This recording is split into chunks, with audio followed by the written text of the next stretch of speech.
Chapter 6. Richard wrote a diary entry in his head. Dear Diary, he began. On Friday I had a job, a fiancé, a home, and a life that made sense.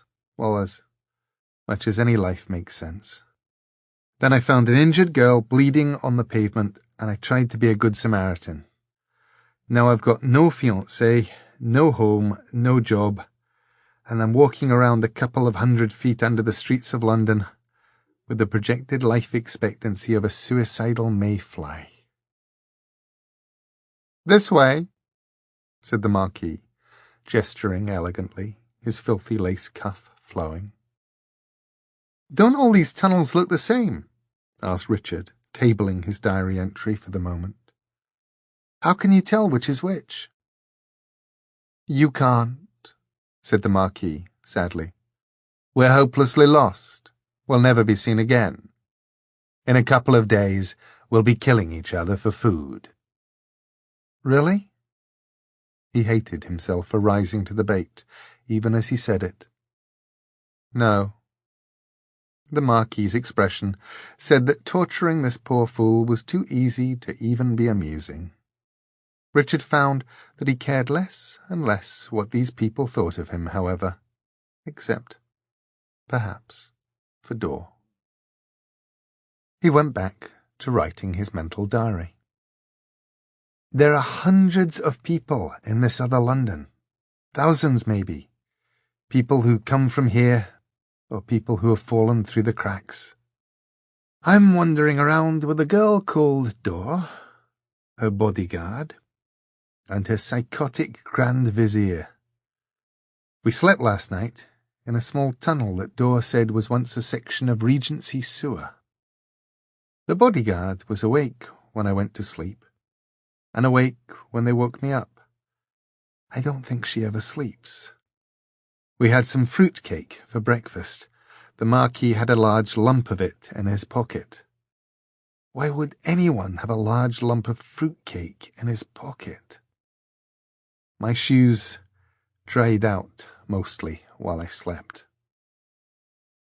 I want to go home. Then he mentally underlined the last sentence 3 times, rewrote it in huge letters in red ink, and circled it, before putting a number of exclamation marks next to it in his mental margin. At least the tunnel they were now walking down was dry. It was a high-tech tunnel, all silvery pipes and white walls. The Marquis and Dor walked together in front. Richard tended to stay a couple of paces behind them. Hunter moved about. Sometimes she was behind them, sometimes to one side of them or to the other, often a little way in front, merging with the shadows. She made no sound when she moved, which Richard found rather disconcerting. There was a crack of light ahead of them. There we go, said the Marquis. Bank station. Good place to start looking. You're out of your mind, said Richard. He did not mean it to be heard, but the most sotto of voces carried and echoed in the darkness. Indeed, said the Marquis. The ground began to rumble. An underground train was somewhere close at hand.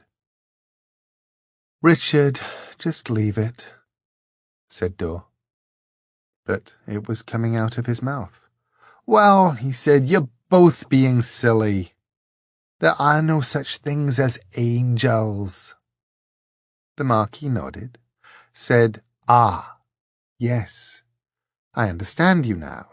There are no such things as angels, just as there is no London below, no rat speakers, no shepherds in Shepherd's Bush. There are no shepherds in Shepherd's Bush. I've been there. It's just houses and shops and roads and the BBC, that's all, pointed out Richard flatly. There are shepherds, said Hunter, from the darkness just next to Richard's ear. Pray you never meet them. She sounded perfectly serious. Well, said Richard. I still don't believe that there are flocks of angels wandering about down here. There aren't, said the Marquis. Just one. They had reached the end of the tunnel. There was a locked door in front of them. The Marquis stood back. My lady, he said to door. She rested a hand on it for a moment. The door opened, silently. Maybe, Richard said, persisting, we're thinking of different things. The angels I have in mind are all wings, halos, trumpets, peace on earth, goodwill unto men. That's right, said Dor. You got it. Angels. They went through the door. Richard shut his eyes involuntarily at the sudden flood of light. It stabbed into his head like a migraine. As his eyes became used to the light, Richard found, to his surprise, that he knew where he was. They were in the long pedestrian tunnel that links Monument and Bank tube stations. There were commuters wandering through the tunnels, none of whom gave the four of them even a first look. The perky wail of a saxophone echoed along the tunnel. Burt Bacharach and Hal David's I'll Never Fall in Love Again, being played more or less competently. Richard successfully fought the urge to hum along. They walked toward Bank Station. Who are we looking for again, then? He asked, more or less innocently. The angel Gabriel? Raphael? Michael? They were passing a tube map. The Marquis tapped Angel Station with one long dark finger. Islington. Richard had passed through Angel Station hundreds of times. It was in trendy Islington, a district filled with antique shops and places to eat. He knew very little about angels, but he was almost certain that Islington's tube stop was named after a pub or a landmark. He changed the subject. You know, when I tried to get on a tube train a couple of days ago, it wouldn't let me. You just have to let them know who's boss, that's all, said Hunter, softly, from behind him. Dor chewed her lower lip. This train we're looking for will let us on, she said, if we can find it. Her words were almost drowned out by music coming from somewhere nearby. They went down a handful of steps and turned a corner. The saxophone player had his coat in front of him, on the floor of the tunnel. On the coat were a few coins, which looked as if the man had placed them there himself to persuade passers-by that everyone was doing it. Nobody was fooled. The saxophone player was extremely tall. He had shoulder-length dark hair and a long forked dark beard which framed deep-set eyes and a serious nose. He wore a ragged t-shirt and oil-stained blue jeans. As the travellers reached him, he stopped playing, shook the spit from the saxophone mouthpiece, replaced it, and went into the old Julie London song, Cry Me a River. Now, you say you're sorry. Richard realized with surprise that the man could see them, and also that he was doing his best to pretend that he couldn't. The Marquis stopped in front of him. The wail of the saxophone trailed off in a nervous squeak. The Marquis flashed a cold grin. It's Lear, isn't it? He asked. The man nodded warily. His fingers stroked the keys of his saxophone. We're after Earl's Court, continued the Marquis. Would you happen to have such a thing as a train timetable about your person? Richard was beginning to catch on. He assumed that the Earl's Court to which he referred wasn't the familiar tube station he had waited in innumerable times reading a paper or just daydreaming. The man named Lear moistened his lips with the tip of his tongue. "'S not impossible. What'd be in it for me, if I did?" The Marquis thrust his hands deep into the pockets of his coat. Then he smiled, like a cat who had just been entrusted with the keys to a home for wayward but plump canaries. "They say," he said, idly, as if he were simply passing the time, "that Merlin's master Blaise once wrote a reel so beguiling that it would charm the coins from the pockets of anyone who heard it." Lear's eyes narrowed. "That'd be worth more than just a timetable," he said, "if you actually had it." The Marquis did a perfectly good impression of someone realizing that, it would, wouldn't it? "Well then," he said magnanimously, "I suppose you would have to owe me, wouldn't you?" Lear nodded, reluctantly. He fumbled in his back pocket, pulled out a much-folded scrap of paper, and held it up. The Marquis reached for it. Lear moved his hand away. "Let me hear the reel first, you old trickster," he said, "and it had better work." The Marquis raised an eyebrow. He darted a hand into one of the inside pockets of his coat. When he pulled it out again, it was holding a penny whistle and a small crystal ball. He looked at the crystal ball, made the kind of noise that means, so that's where that went, and put it away again. Then he flexed his fingers, put the penny whistle to his lips, and began to play an odd, rollicking tune that leapt and twisted and sang. It made Richard feel as if he were 13 years old again, listening to his best friend's transistor radio at school in the lunch hour, listening to the top 20 back when pop music had mattered as it only can in your early teenage years. The Marquis's reel was everything he had ever wanted to hear in a song. A handful of coins chinked onto Lear's coat, thrown by passers-by who walked on with a smile on their faces and a spring in their step. The Marquis lowered his penny whistle. "I owe you, then, you old rascal," said Lear, nodding. "Yes, you do." The Marquis took the paper, the timetable, from Lear, and scanned it, and nodded. "But a word to the wise, don't overuse it. A little goes a very long way." And the four of them walked away, down the long corridor, surrounded by posters advertising films and underwear, and the occasional official-looking notices warning buskers away from the station, listening to the sob of the saxophone and to the sound of money landing on a coat. The Marquis led them to a central line platform. Richard walked over to the edge of the platform and looked down. He wondered, as he always did, which one the live rail was, and decided, as he always did, that it was the one farthest from the platform, with the large whitish porcelain insulators between it and the ground.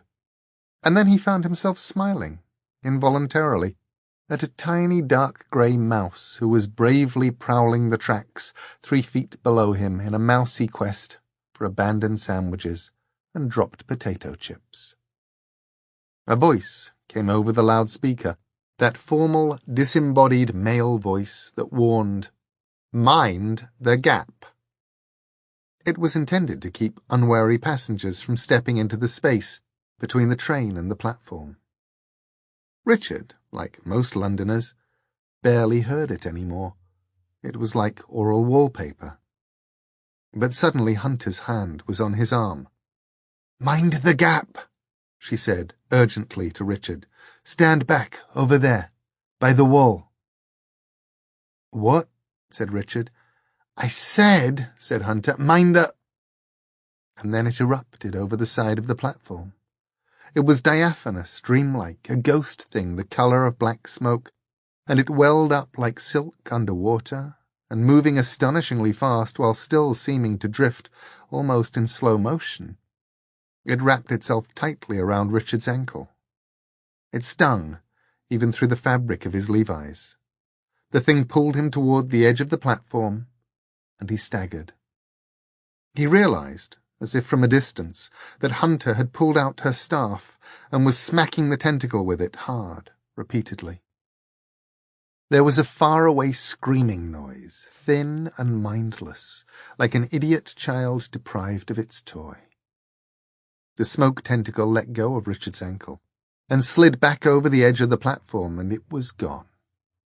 Hunter took Richard by the scruff of the neck and pulled him toward the back wall where Richard slumped against it. He was trembling, and the world seemed suddenly utterly unreal. The colour had been sucked from his jeans, wherever the thing had touched him, making them look as if they'd been ineptly tie-dyed. He pulled up the trouser leg. Tiny purple welts were coming up on the skin of his ankle and calf. "What?" he tried to say, but nothing came out. He swallowed and tried again. "What was that?" Hunter looked down at him impassively. Her face could have been carved from brown wood. "I don't think it has a name," she said. "They live in the gaps. I did warn you." "I've never seen one before."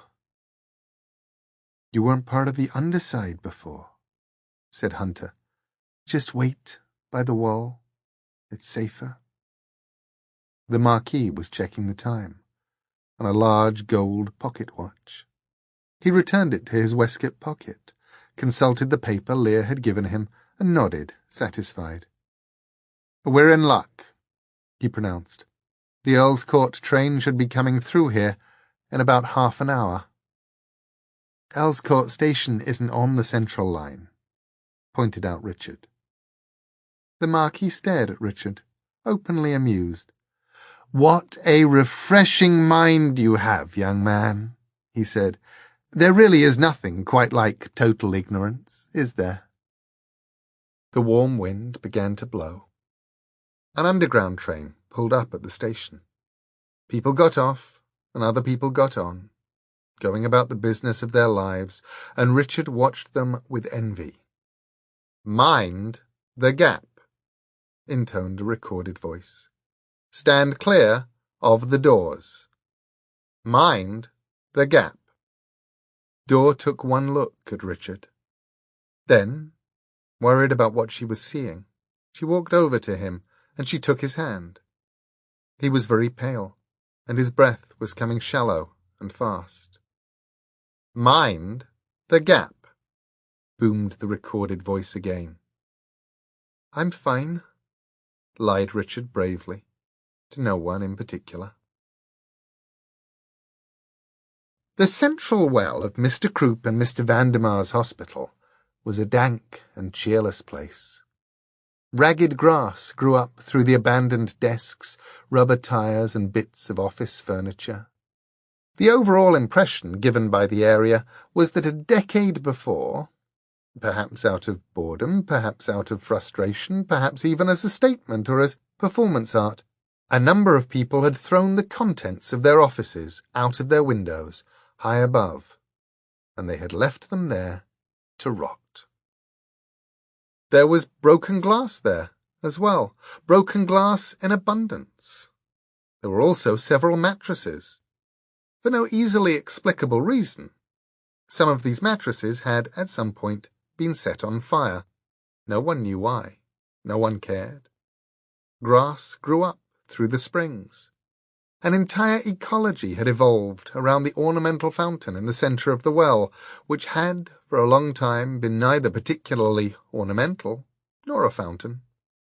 A cracked and leaking water pipe nearby had, with the aid of some rainwater, transformed it into a breeding ground for a number of little frogs, who plopped about cheerfully, rejoicing in their freedom from any non-airborne natural predators.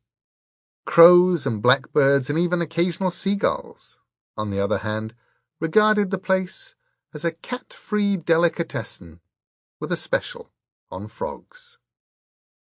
Slugs sprawled indolently under the springs of the burnt mattresses.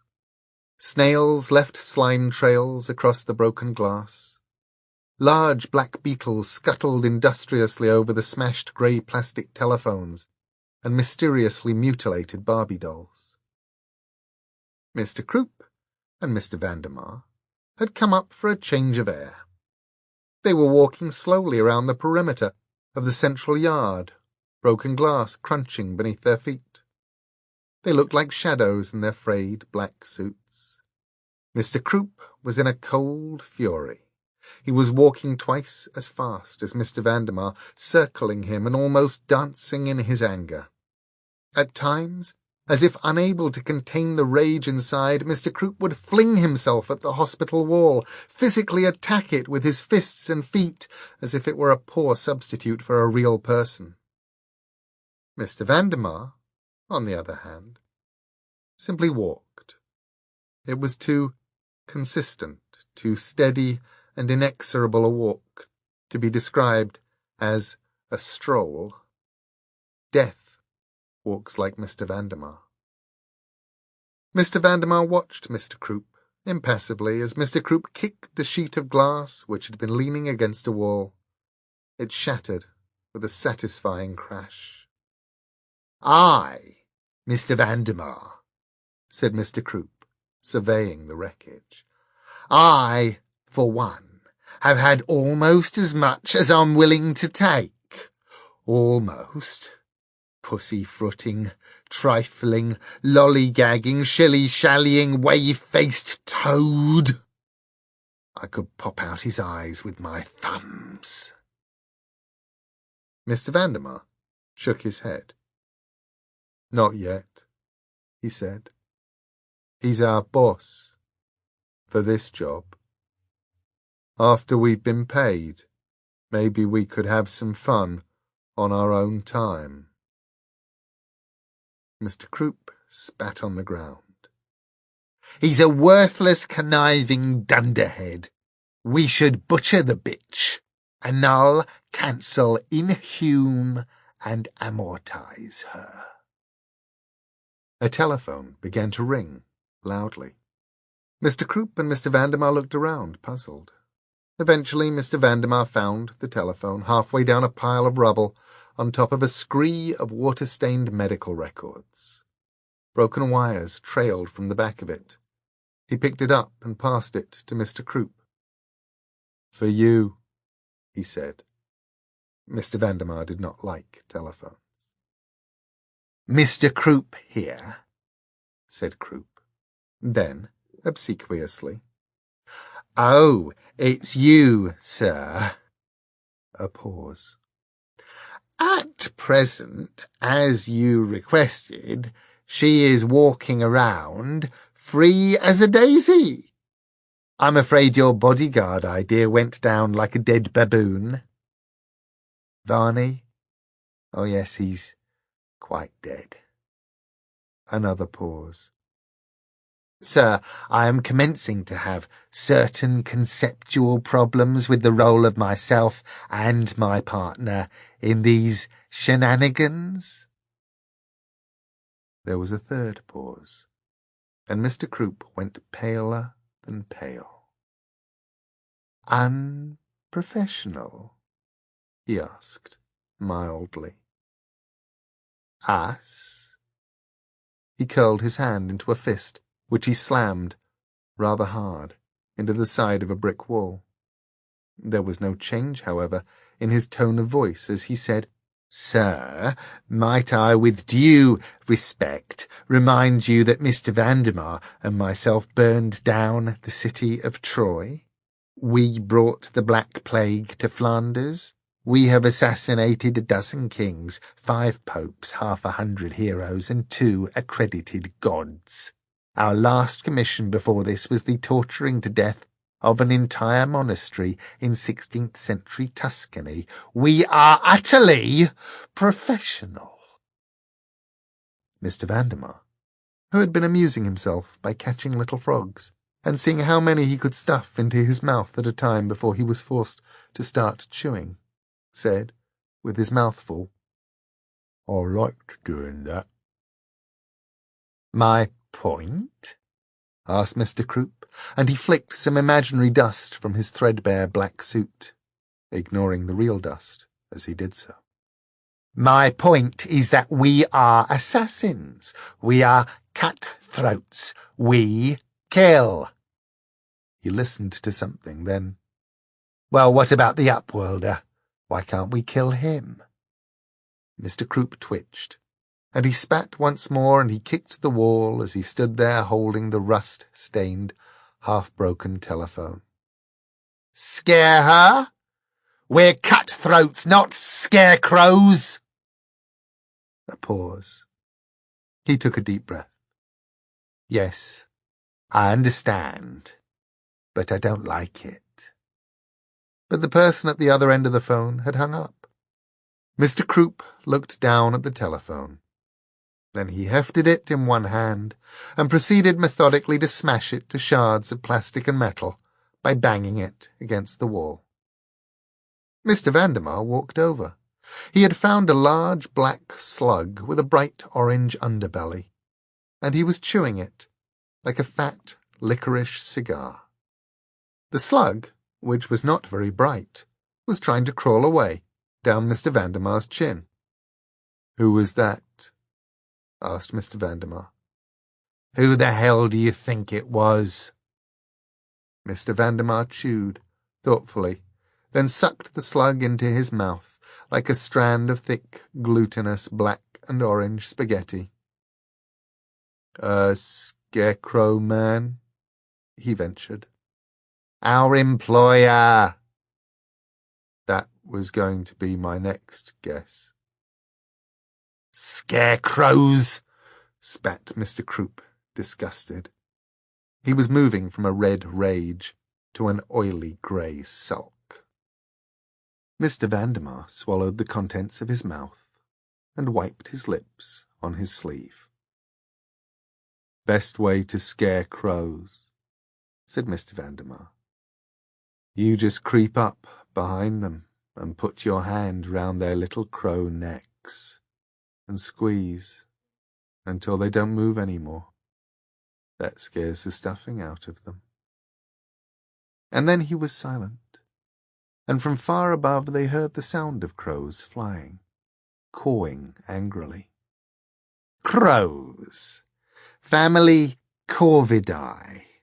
Collective noun, intoned Mr. Croup, relishing the sound of the word. A murder.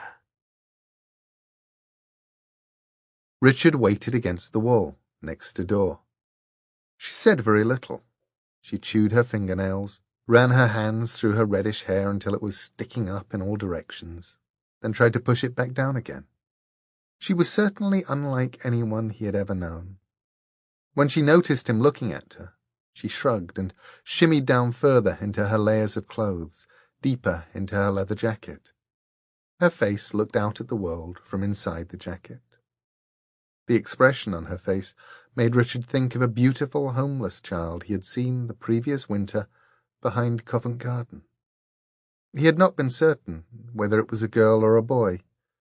Its mother was begging, pleading with the passers-by for coins to feed the child and the infant that she carried in her arms, but the child stared out at the world and said nothing, although it must have been cold and hungry. It just stared. Hunter stood by door, looking back and forth down the platform. The Marquis had told them where to wait, and had slipped away. From somewhere, Richard heard a baby begin to cry. The Marquis slipped out of an exit-only door, and walked toward them. He was chewing on a piece of candy. "Having fun?" asked Richard. A train was coming towards them, its approach heralded by a gust of warm wind. "Just taking care of business," said the Marquis. He consulted the piece of paper and his watch. He pointed to a place on the platform. "This should be the Earl's Court train. Stand behind me here, you three." Then, as the underground train, a rather boring-looking, normal train, Richard was disappointed to observe, rumbled and rattled its way into the station, the Marquis leaned across Richard and said to Dor, my lady, there is something that perhaps I should have mentioned earlier." She turned her odd-coloured eyes on him. "Yes?" "Well," he said, "the Earl might not be entirely pleased to see me." The train slowed down and stopped. The carriage, that had pulled up in front of Richard was quite empty. Its lights were turned off. It was bleak and empty and dark. From time to time, Richard had noticed carriages like this one locked and shadowy on tube trains, and had wondered what purpose they served. The other doors on the train hissed open, and passengers got on and got off. The doors of the darkened carriage remained closed. The Marquis drummed on the door with his fist an intricate rhythmic rap. Nothing happened. Richard was just wondering if the train would now pull out without them on it, when the door of the dark carriage was pushed open from the inside. It opened about 6 inches, and an elderly, bespectacled face peered out at them. "Who knocks?" he said.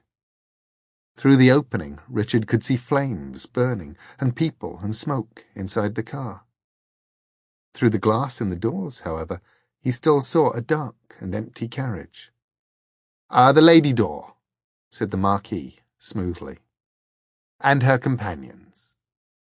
The door slid open all the way, and they were in Earl's court.